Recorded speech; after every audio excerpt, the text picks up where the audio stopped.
Te quedaste hasta las 2 de la mañana ahí a ver trepado en las alturas. cuál era el una desenlace estrella. de esta toma de rehén. Sí, sí. Hubo otra más larga, ¿no? Tengo una de 53 horas. ¿Cuál? La caída del avión en Laguna del Sauce. Ah, cierto. esa. Pero Sí. ¿esa qué año fue? Ya Y tiene como eso hace 5 o 6 10, años, sí, ¿no? más. ¿Más? Creo que sí, 6, 7 años 6, por lo 7 menos. años. Sí, sí, Bueno, sí. después Leo está y la- su compinche Andrés del Arca también, va. hay que decirlo. Anoche Ahí me va. abandonó. Un tío. No, y después de la de Amor Mío, que duró unas cuantas horas la de Amor Mío también, ¿no? Sí, en la de Amor Mío yo no estuve. Había caído un Ah. puente en Sarandí del Xi y estaba en ese momento en ese lugar. Y bueno, si bien obviamente trabajamos en conjunto, a distancia con los compañeros que estuvieron en ese Pero lugar. no estuviste. Pero no Perdóname, estuvimos estuviste. presentes, no. Hoy No en la estuvimos presentes. apertura, Leo, estábamos repasando un poco, haciendo la cronología de todo lo que pasó, contando algunas cosas que sabemos, vos sabés muchas otras que seguramente ahora nos vas a contar de los detalles, del desgrane de lo que fue el paso a paso de esto, ¿no?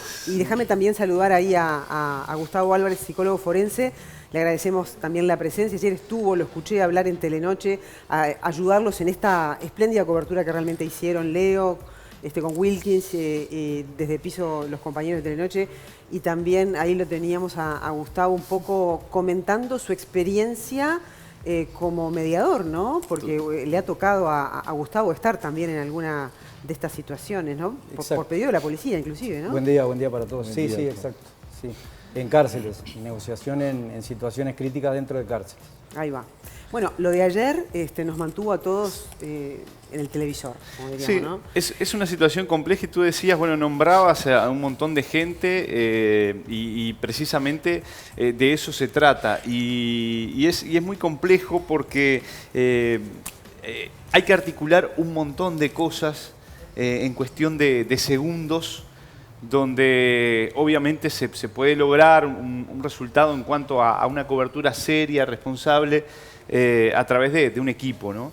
Si bien uno es el que aparece a través de un equipo. Esto se da sobre las 17 horas, Claudia, donde hay una llamada a la policía referente a la situación que se estaba dando en esa joyería de Colón y Vázquez. ¿Cómo se da esta situación? Bueno, el sujeto que llega armado a la joyería se encuentra con la dueña de 73 años y con su hijo.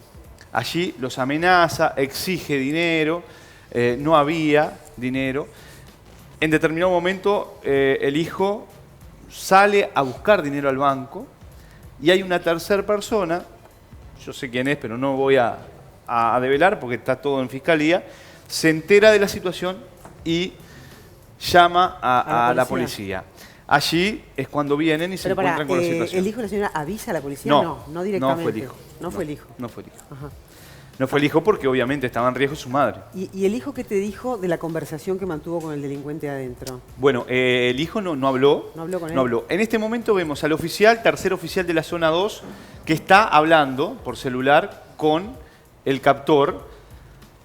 Telenoche llega inmediatamente al lugar y se encuentra con esta conversación donde este funcionario policial le trata de explicar, bueno, mirá, esto lo iniciaste vos. Él en todo momento lo que decía es, no, que se vaya la policía, que se vaya por la policía y que lo que estaba haciendo lo estaba haciendo por el hijo. Se comunicaba que a un celular de él, de la señora, al teléfono Al de teléfono la de la joyería. joyería. De la joyería. Bien. Al teléfono de la joyería. Allí, bueno, que se llamaba Juan. Entonces ahí, bueno, trataban de humanizar la conversación, ya que le nombraba al hijo, hasta que llegara el grupo de negociadores. Este hombre no deponía su actitud y luego se establece todo el protocolo que ustedes pudieron ver a través de la pantalla, con detalles que obviamente en una transmisión en vivo, que es justamente siempre es mirada con distintas visiones. Y bueno, allí uno tiene que estar hablando para los televidentes, pero también articulando un montón de cosas. Por ejemplo, hay muchos detalles que no se muestran, que no se dicen. Por ejemplo, ¿ustedes sabían que había un francotirador? No. Bueno, había un francotirador y obviamente no lo mostrás. Entonces, para el periodista es muy complejo. ¿Cómo accediste a la azotea? Porque estabas en un lugar... Bueno, eso también, son estrategias vecinos, periodísticas una porque está logística. dentro de, a ver, es dentro del perímetro. ¿Cómo se llega? Obviamente, la policía hace su trabajo, en casos donde también está actuando la justicia hace su trabajo, con sus deberes y también derechos, obligaciones, y nosotros también hacemos nuestro trabajo. Yo me baso en el derecho a la propiedad privada. Yo con la anuencia del responsable de un edificio, de una casa, pido para ingresar y allí, bueno, logro una posición quizás privilegiada para obtener mi trabajo que sea, por lo menos, o intentar que sea lo mejor posible. Y obviamente uno también tiene la carga, la mochila de la responsabilidad. Ahí está en juego la vida de la señora. Ayer Gustavo Álvarez hablaba muchas veces sobre todo de que aquí no hay inhibidores de señal y detalles muy importantes. Uno también muchas veces habla y escucha y se instruye un poco en lo que es el tema y le ha tocado participar, por ejemplo, en las veces que fui a África, a lugares hostiles. Me acuerdo que hubo una situación menor, pero sí de un encierro, una situación muy compleja, donde vos tenés que activar también ciertos conocimientos que adquiriste a través de cursos, por ejemplo, de secuestros, donde vos ya tenés que ver de qué material es el piso, de qué material, cuántas ventanas hay, cuántos metros tiene la pared, y todo en cuestión de segundos. Entonces, vos ya vas ahora al hecho de un secuestro donde está en juego la vida de una persona con determinado conocimiento en cuanto a qué puede afectar. O sea, vos estás transmitiendo en vivo y por eso la articulación del equipo fue fundamental. Claro. Leo, Fundamental porque, por ejemplo, yo mirando al camarógrafo, en este caso Andrés, sabe que al francotirador no. Hubo estrategias, que no voy a comentar, estrategias de posiciones que no se mostraron. Y obviamente vos mostrás la formación, los policías en el frente. El captor sabe que la policía está en el frente. ¿Por qué? Porque era la única abertura, el único ingreso era ventana y puerta. Si está mirando la tele, sí, están viendo cómo se posicionan los policías en el frente. Bueno, vos también tenés que ir adquiriendo información con vecinos. ¿Hay tele adentro? Lo podés hacer por el celular, lo podés hacer por el celular, lo podés hacer... es decir, y ahí se van dando una serie de cosas. Leo, después de la liberación, ¿trascendió algo cómo fue el vínculo entre el captor y la rehén? ¿Cómo fue ese ambiente, esas 8 horas? Y acá va a ser una... ¿Síndrome de Estocolmo no? Bueno, ahora le vamos a preguntar al licenciado Gustavo Álvarez cómo puede afectar una duración tan prolongada de un captor con una persona septuagenaria. A mí me llegó en determinada hora de la noche información, cuando se estaba en plena negociación, como que en determinado momento la señora tampoco no quería que le hicieran daño. Es decir, se generó ese vínculo que yo no lo voy a explicar, pero Gustavo Álvarez seguramente lo va a hacer desde el punto de vista profesional. Cómo se da así el largo tiempo y sobre todo tratándose de una persona mayor. Y después lo otro, transcurrían las horas y aumentaba el riesgo. No había actitud violenta de este hombre. Claro. Uno ya recogía información. Bueno, ¿qué delitos? Porque se lo logró identificar después que se lo captura. Se tenía un dato primario. ¿Se buscaban imágenes del barrio? Sí, las cámaras se lo captó, se lo identificó. Tenía tapabocas, es decir, para tener quién es y si tiene antecedentes, después que se detuvo, se logró establecer. No presentaba una actitud violenta, pero ¿qué pasa? La señora precisaba su medicación. Se le acerca una bolsita con la medicación y agua. Y después esta señora, bueno, necesita alimentarse antes de tomar la medicación. Otra bolsita con la comida. Bolsitas que no fueron levantadas por este hombre. Seguro, e incluso con una estrategia me parece muy razonable. Yo escuchaba a Gustavo Álvarez ayer y decía, bueno, hay que ver cada situación para cortar el suministro, para no alterar si es conveniente o no. Él justamente decía, bueno, apagar la luz ahora va a ser contraproducente totalmente. Y claro, había que esperar, la policía se aleja. Gustavo decía algo importantísimo que creo que le tiene que servir a futuro, ojalá no haya más de este tipo de cosas. El negociador nunca miente, no te engaña. No te va a estar engañando, no te va a decir, salí por esta puerta que no hay policías al costado. Ahora, ¿y cómo sabe en este caso el delincuente que el negociador no lo está engañando? Bueno, y ahí es el vínculo que se genera. Vamos a preguntarle a Gustavo también, todos esos indicios que estaba contando Leo son información relevante para la negociación, ¿no? Sí, es decir, se tienen que tomar decisiones muy rápidas también. Y con muy rápidas, pero no apuradas. cierta lucidez como para no estropear precisamente el objetivo que se tiene, ¿no? Claro. Primero, diferenciar o segmentar. En las situaciones de negociación se dividen en tres. Hay muchas clasificaciones. De bajo riesgo, medio y alto riesgo. Alto riesgo cuando hay alguien con muchos rehenes, por ejemplo, con acceso a armas, explosivos, etcétera, etcétera. Esta es una situación de mediano riesgo, que no le quita ninguna importancia a la situación. Ahora, los elementos que el negociador va tomando, se va informando, no solo él, sino hay toda una parte de inteligencia que tiene que trabajar. Hay muchas maneras de negociar, pero de todas maneras la que nosotros establecimos cerca del año 98 en cárceles, que dimos unos cursos, indicaban primero que el negociador es el que está a cargo. Bien, es el que está a cargo, no importa la jerarquía policial que tenga, es el que está a cargo. Si no, sería un mediador en cierta manera si es que hay un otro que está a cargo. Es una distinción técnica, pero que vale la pena. Y después todo el suministro de información que le va dando al negociador la posibilidad de ir contextualizando con quién está negociando. Y eso es fundamental. Ya a punto de partida de lo que decía Leonardo, en el sentido de que se identifica, más allá de que fuese el nombre o no fuese el nombre, pero se humaniza, da una motivación de por qué, esos son factores de protección en una negociación. Entendiendo que esto no es matemática, ¿no? No es que porque se dé esto, en todas las negociaciones va a terminar de la misma manera. Ojalá que sí. Pero son factores de protección que el negociador va acumulando, va viendo. Y en estas acciones, por ejemplo, el tema de pedir la medicación, de pedir una bebida y todo lo demás, esta humanización un poco de lo que se está observando, ¿tiene que ver con el síndrome de Estocolmo?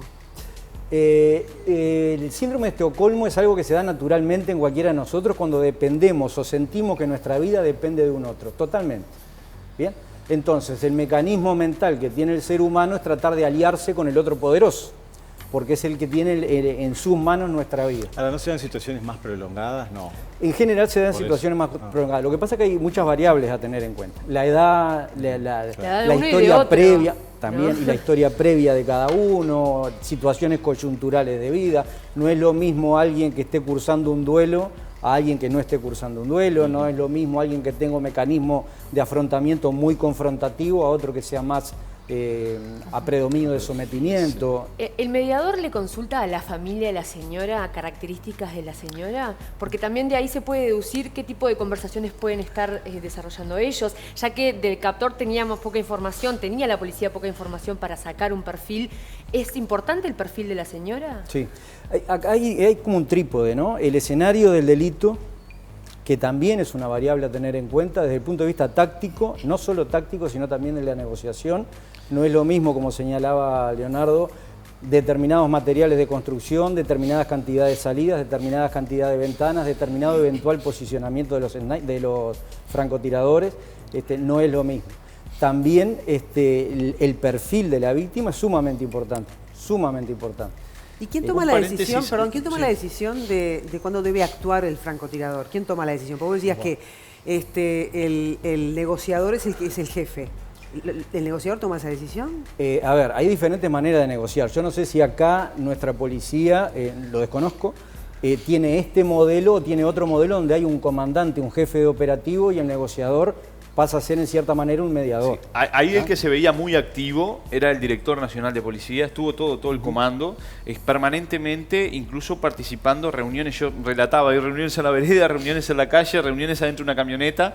Y respecto a lo que decía Magdalena, los hijos de la señora estaban en una camioneta con los negociadores, otro grupo de negociadores estaba en otro vehículo, era el trasiego de información en papel y lápiz, era permanente, y a su vez esa información se juntaban quienes salían de un tercer vehículo, también del grupo táctico, y allí... Como especies de oficinas en la calle, exactamente, ¿no? La información que seguramente era quien hablaba. Claro, y me imagino también algún equipo buscando información sobre el captor y estas imágenes a las eso lo hacía investigaciones, sí, eso lo estaba haciendo investigaciones.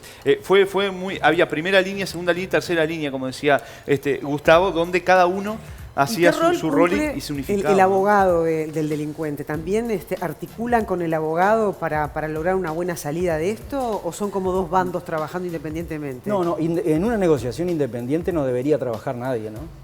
justamente la unidad de mando, la unidad de comando, lo que inhibe son estas cuestiones donde en algunas otras oportunidades hemos visto que determinados efectivos o se tiran por lista propia con buen resultado, porque acá hay que señalar algo también, se puede hacer muy bien las cosas y salir mal, o se pueden hacer muy mal las cosas y salir bien, que ya tenemos experiencia de las dos cosas. También sí, totalmente. Algo bien importante que se veía en la cobertura de los periodistas a nivel de calle era cuánto se les pedía a los vecinos y demás que se fueran de las esquinas.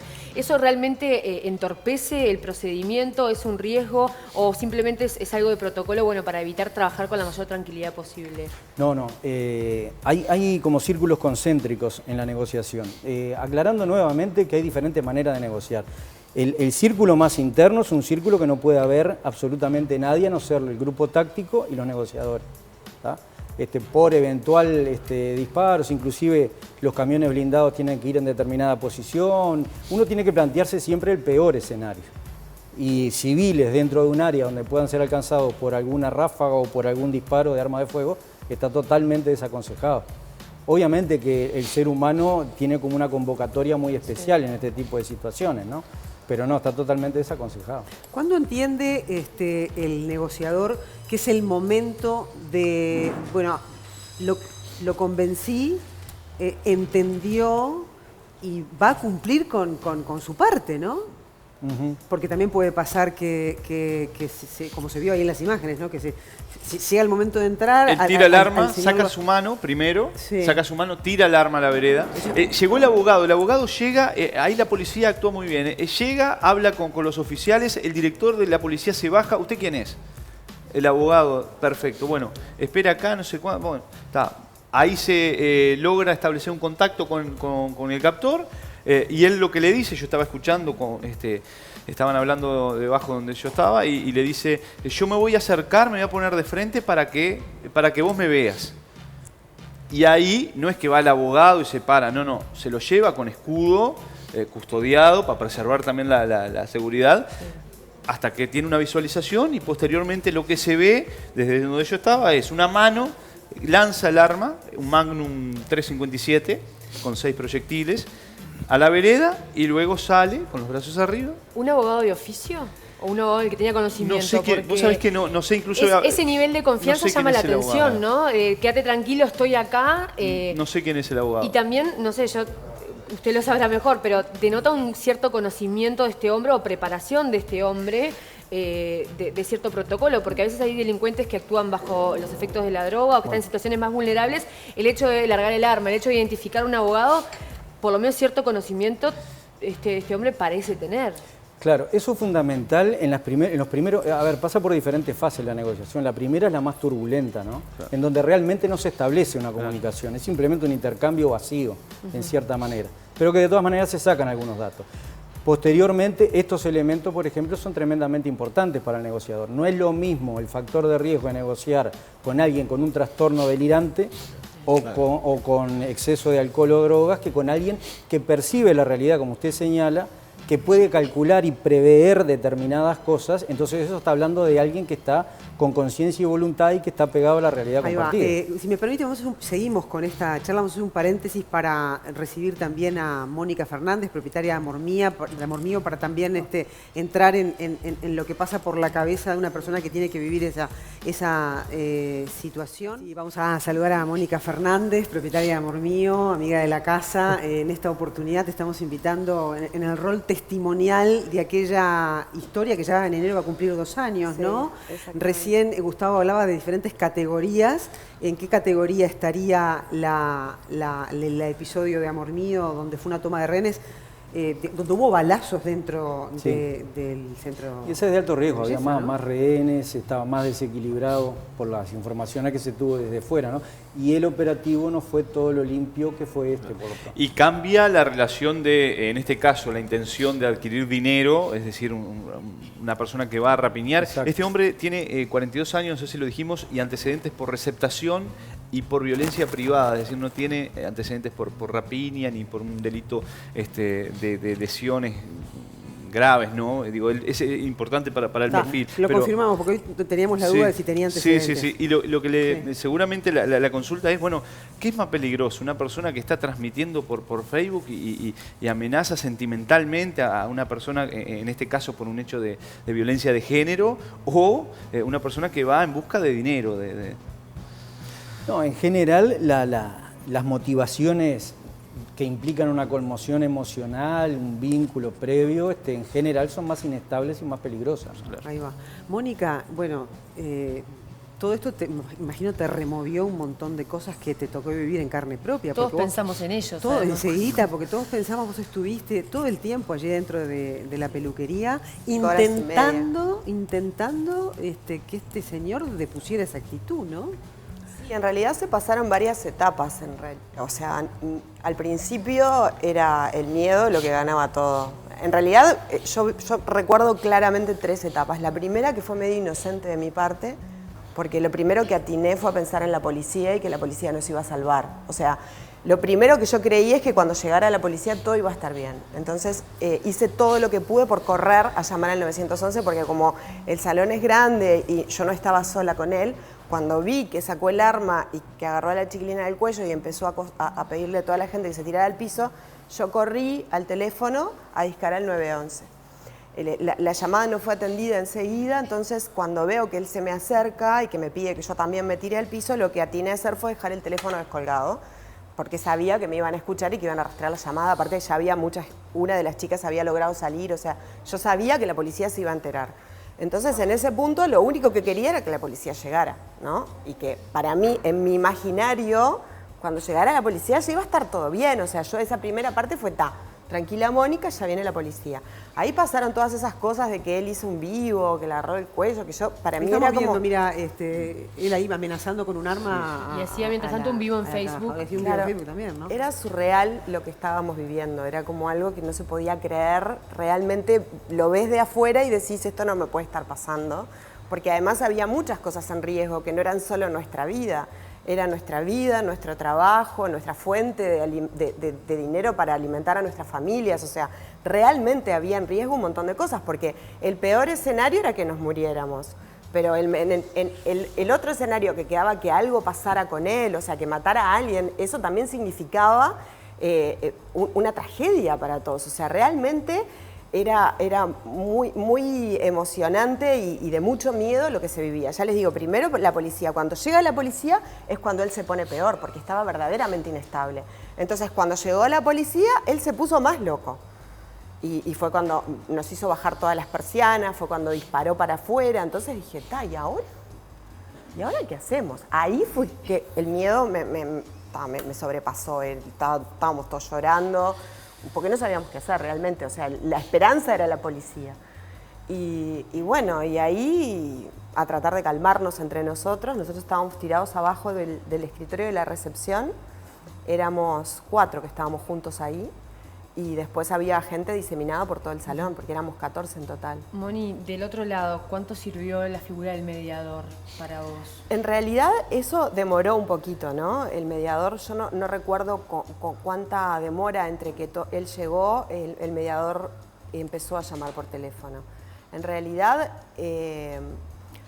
yo lo que sentí al principio era que él no quería irse. O sea, me parece que la persona que hace algo así, por lo menos él entró con la intención de matarla a ella y de matarse a él, ¿no? Y además de castigarnos a todos los demás que, entre comillas, para él la estábamos cuidando.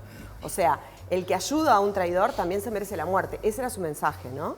Nosotros de algún lugar habíamos generado una red de contención hacia ella para cuidarla y él nos vino a castigar a todos. Claro, ahora, esta historia también terminó bien por suerte, porque finalmente él se entregó, finalmente, bueno, todos recordamos esa imagen donde todos los trabajadores salen ahí con las manos hacia atrás, ingresan a una camioneta, bueno, este hombre resulta ser procesado, está cumpliendo su pena en la cárcel, pero después viene el post-trauma, ¿no?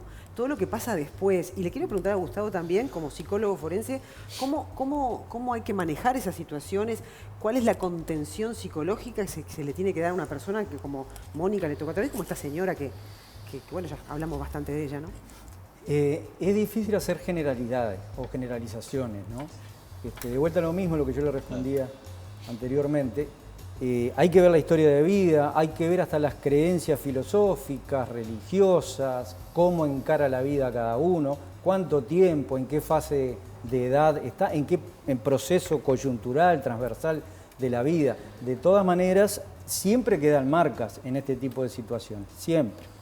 La cuestión es que hay algunas marcas, síntomas y signos que son mucho más evidentes y mucho más inhabilitantes, desde no poder pasar por un lugar, desde no poder entrar de vuelta a una peluquería, desde escuchar un ruido fuerte y generar una reacción neurovegetativa, de una cantidad de cosas. Y hay otros que si bien puede haber determinada sintomatología, pero pueden seguir y eso va decreciendo. Claro, dependerá del nivel de agresividad de la acción también. Es otra de las variables. ¿A vos qué te pasó, Mónica? Bueno, justamente una de las cosas, o sea, lo que él habla de las creencias, o sea, de poder tomar la experiencia como algo para aprender, es súper importante, pero no todo el mundo tiene esa postura frente a un evento como este, ¿no?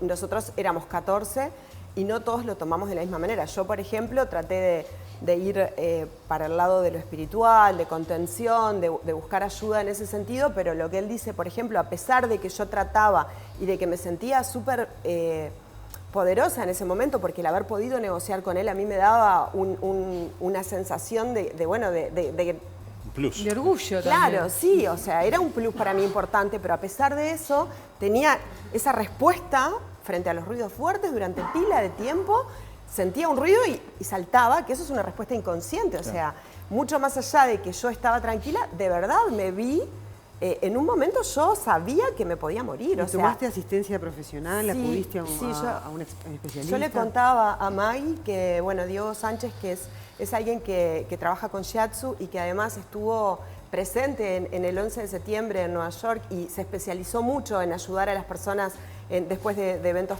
traumáticos, se acercó a nosotros para darnos ayuda, nos ayudó en grupo y nos ayudó de manera individual para atravesar ese momento que realmente te genera un trauma. Claro, y Gustavo, para esta señora, ¿no?, que le acaba de pasar, ¿cuál sería el acompañamiento? Si vos tuvieras que sugerirle algo a esta señora, ¿qué le dirías? ¿Qué harías? ¿Qué mano le echarías? Y bueno, ahí hay determinadas técnicas psicoterapéuticas, ya estamos hablando no de negociación, de psicoterapéutica o técnicas psicoterapéuticas que son más focales y más incisivas. Puede ser la cognitivo-conductual, puede ser el EMDR.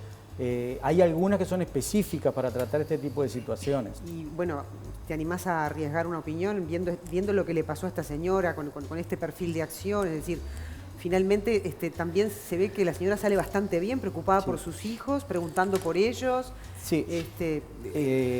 A veces hay como un periodo de latencia, ¿no? Porque hay como una sensación de irrealidad, que es la primera fase. Como el proceso de duelo igual. Exactamente, Sí, muy similar. totalmente. Es como una cuestión donde uno consciente y racionalmente se da cuenta de que está en determinada situación, pero emocionalmente no hay llegó conexión, todavía. no llega. Entonces hay algunos trastornos por estrés postraumático que son larvarios o latentes y que empiezan a manifestarse después. Tardíamente, claro. Claro, Sí, claro. Y por lo que nos pasó a nosotros, en realidad no todo el mundo quiere la ayuda. O sea, hay gente que lo vive como desde el enojo y como que en realidad quiere olvidarse del tema, no quiere hablar más, no quiere ayuda, no siente que nadie lo puede ayudar. Es más, también hubo gente que se terminó yendo del salón, o sea, una empleada que renunció, porque le hacía mal, como vos decís, de repente volver a entrar al lugar y es como que revivía el enojo además, ¿no?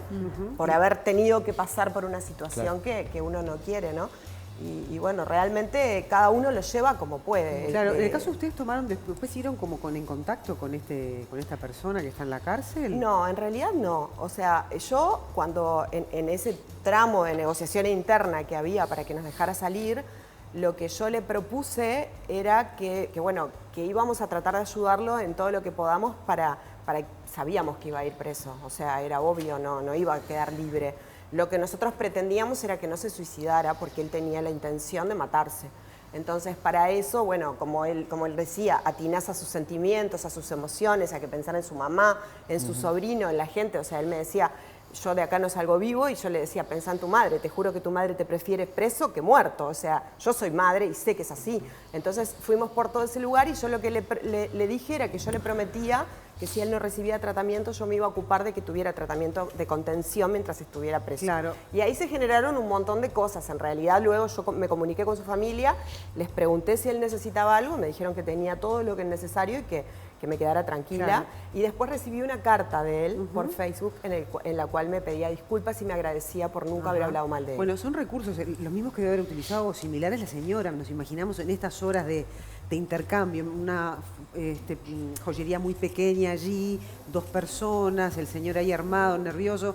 Nos imaginamos que la señora también habrá tomado esos recursos como para, como decía Maggie, ¿no? Puede ser una relación madre-hijo, ¿no? Por la diferencia de edad. 40, 70 Uno siempre y pico, apela ¿no? a la empatía y a veces, aunque te estén haciendo un daño, piensa en el otro ser humano. Pero eso Tenés que ver depende de los cómo ser recursos que humano. tenga también la persona, Claro, ¿no? por supuesto. Claro, sí, sí. Hay Depende una de los parte recursos, ¿no? que tú decías que me parece súper importante. Yo pensaba, ¿no? ¿Cuál era el móvil de este hombre? Y ahora cuando me dijeron supuestamente fue por un hijo, era por amor también. O sea, no es lo mismo cuando vos te estás enfrentando a un ser humano que por alguna razón de repente va a hacer algo pero que no es su forma de vida, a cuando te enfrentás a alguien que está inestable. O lo mueve la adicción. Eso mismo. Yo siempre pensaba lo mismo. Cuando la gente me decía, qué valiente que fuiste, yo decía, para mí no era lo mismo enfrentarme a un adicto que de repente estaba buscando dinero para drogarse y que enfrentarte a alguien que de última el móvil había sido el amor. No es lo mismo negociar con una persona que está necesitando una droga que con alguien que está buscando otra cosa. Y en ¿no? este caso, esta persona fue en busca de dinero y por lo que dicen los antecedentes, tiene inexperto en materia de rapiña, de asalto, que eso también confronta a la hora de qué hacer, ¿no? Claro. Quizás yo le comentaba a compañeros, porque una de las cosas que decía Gustavo de la negociación, había un compañero, un asistente, me decía, che, pero tan tranquilo, yo veo tal jefe, todo. No, es que tiene que ser así. Le digo, yo me pondría nervioso si ellos están nerviosos, Claro. porque digo, puede pasar cualquier cosa. Un silencio absoluto, ¿no? Silencio y sobre todo meticuloso, es decir, nada de atropellos y para que todo salga bien. Y después, lo otro es en cuanto a la información que había sobre este hombre, ¿no?